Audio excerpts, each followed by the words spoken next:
Egunon, abuztuko 27, larunbata.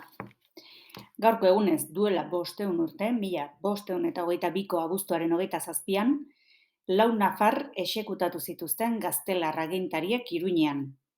Batetik, Miguel Bertizkoa eta bere kide Johan Peritz azpilikutakoa, nafar legitimistak gaztelarrei erresistentzia antolatzea egotzita.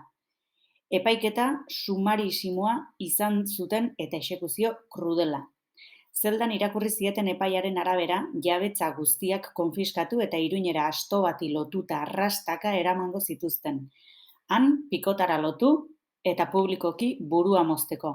Arima eta haragia bereiz daitezen, komilla artean.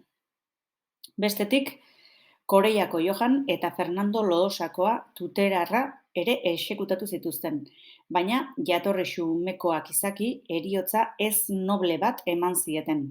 Publikoki urkatu zituzten. Helburua herritarrei eskarmentua ematea zen.